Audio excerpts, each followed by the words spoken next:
Assalamualaikum warahmatullahi wabarakatuh. Alhamdulillahirabbil alamin wassalatu wassalamu ala asrofil anbiya'i wal mursalin sayyidina Muhammad wa ala alihi washabihi ajmain amma ba'd. Pertama-tama marilah kita panjatkan puji syukur atas kehadirat Allah Subhanahu wa taala yang masih memberikan kita nikmat kesehatan, kesempatan sehingga hari ini kita masih bisa melanjutkan perkuliahan secara online. Salawat serta salam tak lupa pula kita kirimkan kepada junjungan kita Nabi besar Muhammad SAW yang telah membawa kita dari alam yang gelap menuju alam yang terang benderang. Baik, yang bertugas hari ini adalah kelompok kelima yang terdiri dari 2 orang, yakni Nur Fadila, saya sendiri, dan rekan saya Febi Anggreni. Adapun judul makalah dari kelompok kami yaitu Kajian Tokoh Jamaluddin Al-Afghani.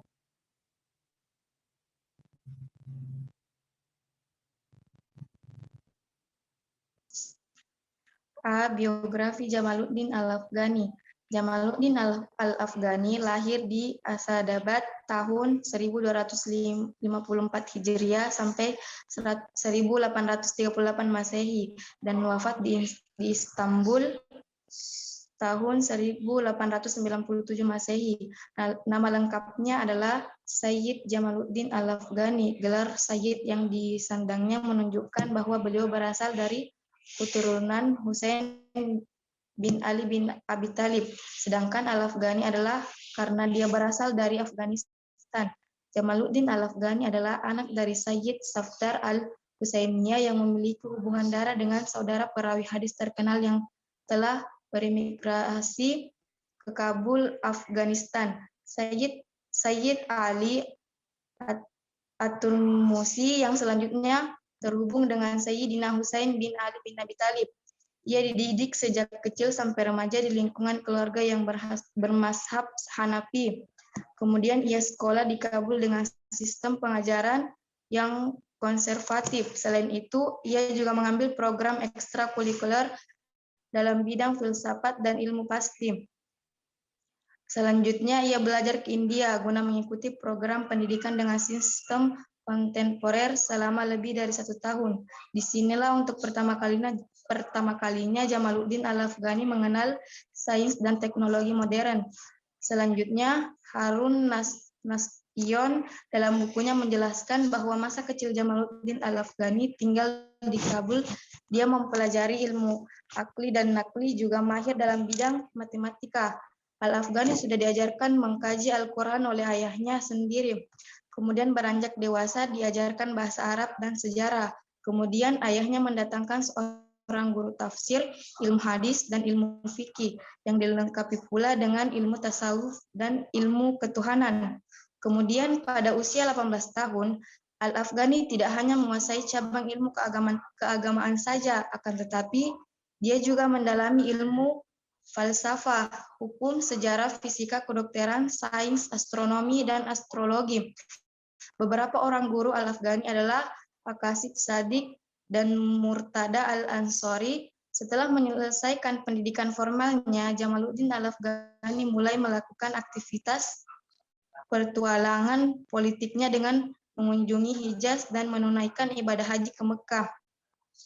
Setelah kembali dari menunaikan ibadah haji, ia segera melakukan aktivitas politiknya di Afghanistan. Namun perjuangan politiknya di negeri ini kurang menguntungkan, lalu ia terpaksa meninggalkan negeri kelahirannya, berkelana menuju berbagai negara Islam dan Eropa guna mewujudkan ide-ide pembaharuannya. Untuk itu, ia mengunjungi India, Mesir, Inggris, Prancis, Rusia, dan Turki Utsmani. Akhirnya di Istanbul, Turki pada usia 59 tahun, tanggal 9 Maret 1897 Masehi, ia menghembuskan nafasnya yang terakhir dengan meninggalkan nama besar dan sejumlah pemikiran pembaharuannya bagi dunia Islam. Jamaluddin Al-Afghani telah tiada. Ia meninggalkan karya besar yang digemari dan dikagumi baik timur maupun barat. Dia menulis buku Al-Raddu ala Al-Dahriyin, menerbitkan majalah Al-Urwa Al-Wusqa, dan mendirikan Partai Hizbul Waton di Mesir tahun 1879 Masehi. B. Perjalanan hidup Jamaluddin Al-Afghani. Jamaluddin Al-Afghani adalah seorang pemimpin pembaharuan dalam Islam yang tempat tinggal dan aktivitasnya berpindah dari suatu negara Islam ke negara Islam yang lain. Pengaruh terbesar ditinggalkannya di Mesir, dan oleh karena itu bukanlah tidak pada tempatnya kalau uraian mengenai pemikiran dan aktivitasnya dimasukkan ke dalam bagian tentang pembaharuan di Mesir. Ketika baru berusia 22 tahun, ia telah menjadi pembantu bagi Pangeran Dost Muhammad Khan di Afghanistan. Di tahun 1864, ia menjadi penasehat Sher Khan. Beberapa tahun kemudian, dia diangkat oleh Muhammad Aqsam Khan menjadi Perdana Menteri. Dalam itu, Inggris telah memulai mencapai soal politik dalam negeri Afghanistan, dan dalam pergolakan yang terjadi di Afghani memilih pihak yang melawan golongan yang disokong Inggris. Pihak pertama kalah dan Al-Afghani merasa lebih aman meninggalkan tanah tempat kelahirannya dan pergi di India di tahun 1869. Di India, ia juga merasa tidak bebas bergerak karena negara ini telah jatuh di bawah kekuasaan Inggris. Oleh karena itu, ia pindah ke Mesir di tahun 1871. Ia menetap di Kairo, dan pada mulanya ia menjadi persoalan-persoalan politik Mesir dan memusatkan perhatian pada bidang ilmiah dan sastra Arab. Rumah tempat ia tinggal menjadi tempat pertemuan pada bidang ilmiah dan sastra Arab. Murid-murid dan pengikut-pengikutnya. Di sanalah ia memberikan kuliah dan mengadakan diskusi. Masa 8 tahun menetap di Mesir, ia menurut pihak Mesir sendiri mempunyai pengaruh yang tidak kecil bagi umat Islam di sana.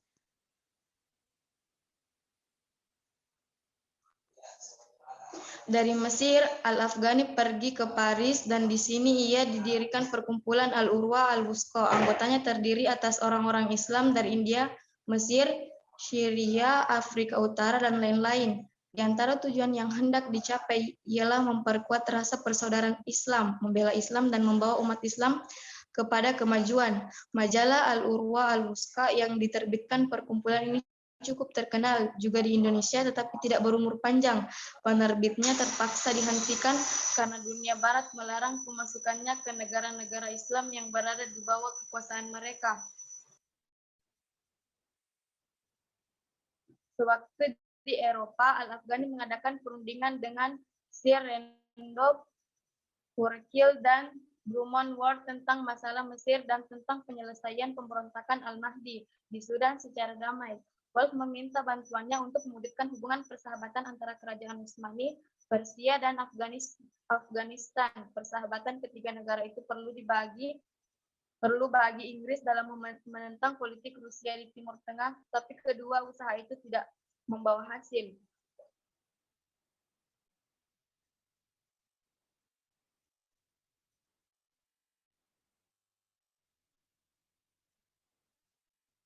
Melihat kepada kegiatan politik yang demikian besar di daerah yang demikian luas, dikatakan bahwa Al-Afghani lebih banyak bersifat pemimpin politik daripada pemimpin dan pemikir pembaharuan dalam Islam.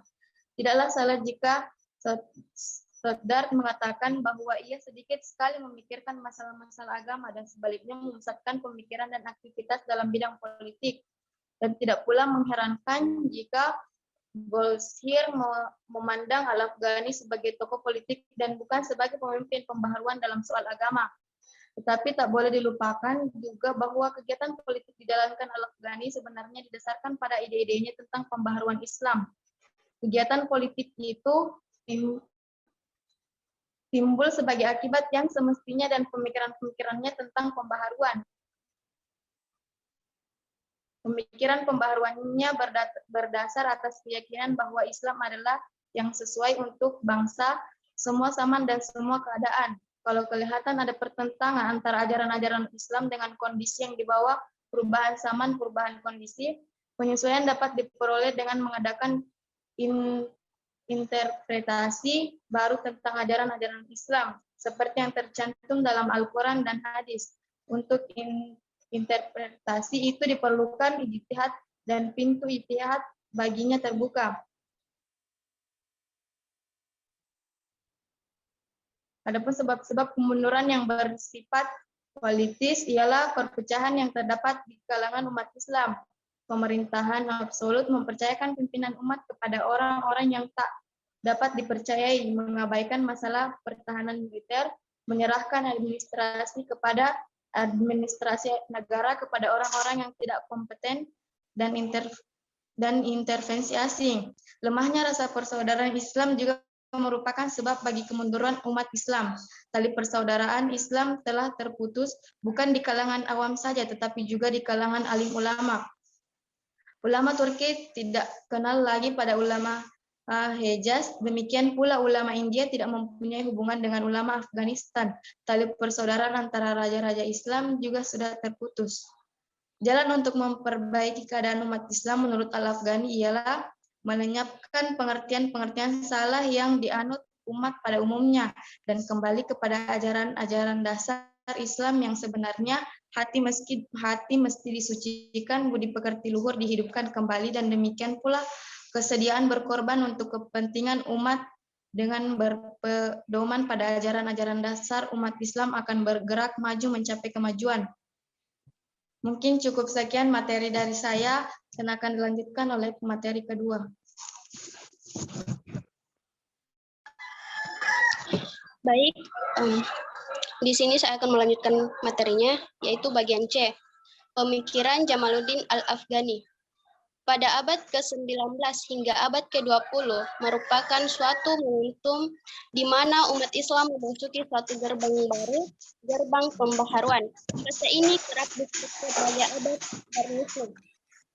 Suatu abad di mana umat diperhadapkan dengan kenyataan bahwa Barat jauh mengungguli mereka.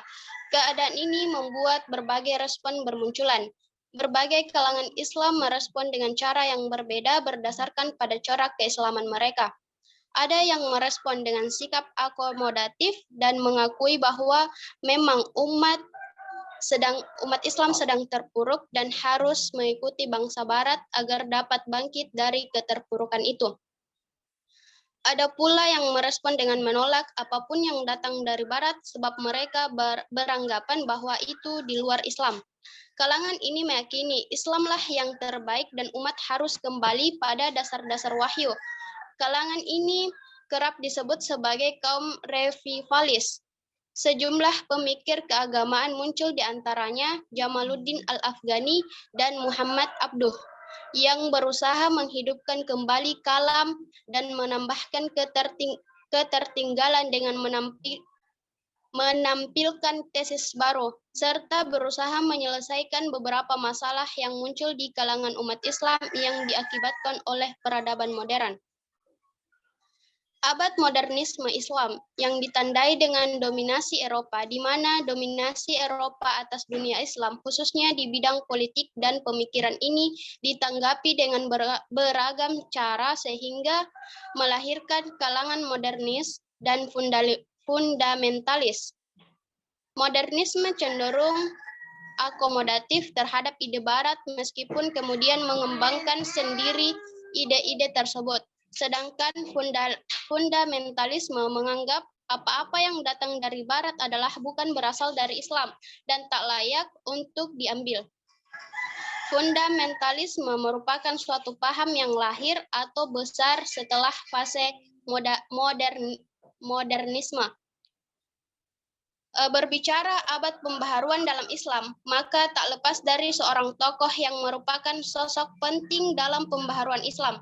Jamaluddin Al-Afghani, seorang pembaharu yang memiliki keunikan, kekhasan, dan misterinya sendiri.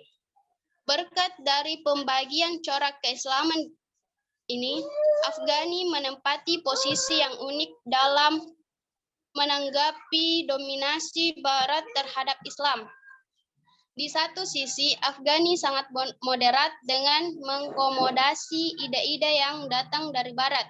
Ini dilakukannya demi memperbaiki kemerosotan umat.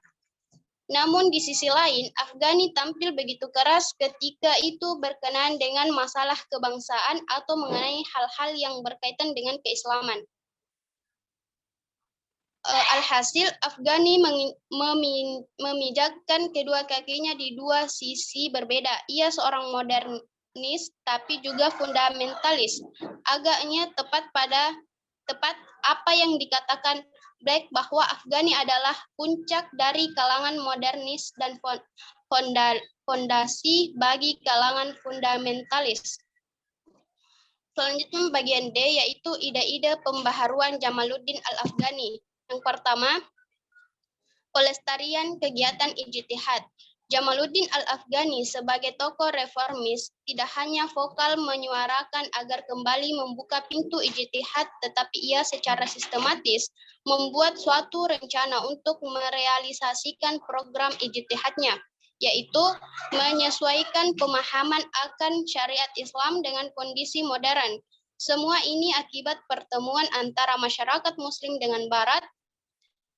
Menurut Jamaluddin Al-Afghani, dengan tertutupnya pintu ijtihad menyebabkan munculnya kelemahan dan kemunduran serta ketertinggalan umat Islam. Tesis semacam ini telah mendorongnya untuk selalu memperjuangkan agar semua Muslim yang memiliki kemampuan untuk melakukan ijtihad. Bahkan perubahan dan kemajuan zaman itu adalah merupakan inspirasi dan lahan yang luas untuk berijtihad. Kemudian yang kedua, Salafiyah. Jamaluddin Al-Afghani juga mengembangkan pemikiran dan gerakan Salafiyah, yakni aliran keagamaan yang berpendirian bahwa untuk dapat memulihkan kejayaannya, umat Islam harus kembali kepada ajaran Islam yang masih murni seperti yang dahulu diamalkan oleh generasi pertama Islam, yang juga biasa disebut salaf atau pendahulu. Yang soleh yaitu Muhammad SAW yang membawa ajaran Islam yang murni. Sebenarnya Afghani bukanlah pemikir Islam yang pertama yang mempelopori aliran Salafiyah atau revivalis. Pada intinya, pemikiran dan gerakan Salafiyah merupakan ajaran kembali kepada ajaran Islam terdahulu yang masih murni. Kemudian yang ketiga, pan-Islamisme. Persatuan umat Islam meski diwujudkan kembali.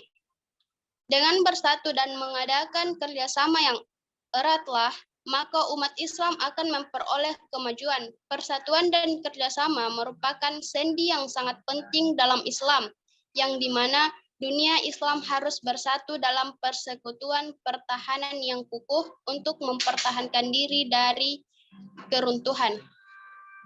Ide pan-Islamisme atau persatuan Islam tidak dimaksud untuk mempersatukan dunia Islam dalam satu pemerintahan. Karena hal itu sulit diwujudkan, maksud pan-Islamisme adalah solidaritas umat Islam yang mempunyai rasa tanggung jawab, yang dimana setiap anggotanya memiliki rasa kebersatuan sehingga dapat hidup berdampingan dalam kehidupan bermasyarakat dan bekerja sama untuk mencapai kesejahteraan, kemajuan, dan kemakmuran. Gerakan pan-Islamisme ini mempunyai tujuan ganda, yaitu untuk menentang pemerintahan despotik atau sewenang-wenang di setiap negara Islam sendiri, dan untuk menentang kolonialisme dan dominasi Barat. Al-Afghani memang anti terhadap kolonialisme dan dominasi Barat, tetapi ia mengakui keunggulan sains dan teknologi Barat, serta menganjurkan umat Islam untuk belajar dalam bidang tersebut. Pan-Islamisme bukan berarti leburnya kerajaan-kerajaan Islam menjadi satu, tetapi mereka harus mempunyai suatu pandangan bersatu dalam kerjasama. Persatuan dan kerjasama merupakan sendi yang sangat penting dalam Islam. Persatuan Islam bisa dicapai bila berada dalam kesatuan pandangan dan kembali kepada ajaran Islam yang murni, yaitu Al-Quran dan Sunnah Rasul. Nah, untuk mencapai usaha-usaha pembaruan tersebut, ada beberapa langkah. Yang pertama, rakyat harus dibersihkan dari kepercayaan tahayul. Kedua, orang-orang harus yakin bahwa ia dapat mencapai tingkat atau derajat budi luhur. Ketiga, rukun iman harus betul-betul menjadi pandangan hidup dan kehidupan manusia, bukan sekedar ikut-ikutan belaka. Yang keempat, setiap generasi umat harus ada lapisan istimewa untuk memberikan pengajaran dan pendidikan kepada orang-orang awam dan juga memerangi hawa nafsu jahat serta menegakkan kedisiplinan. Mungkin itu saja yang sempat saya jelaskan. Saya kembalikan kepada moderator. Terima kasih. Baik, itulah tadi pemaparan dari kelompok kami. Lebih dan kurangnya mohon dimaafkan. Sekian, wabillahi musta'an wal iqtiqan. Wassalamualaikum warahmatullahi wabarakatuh.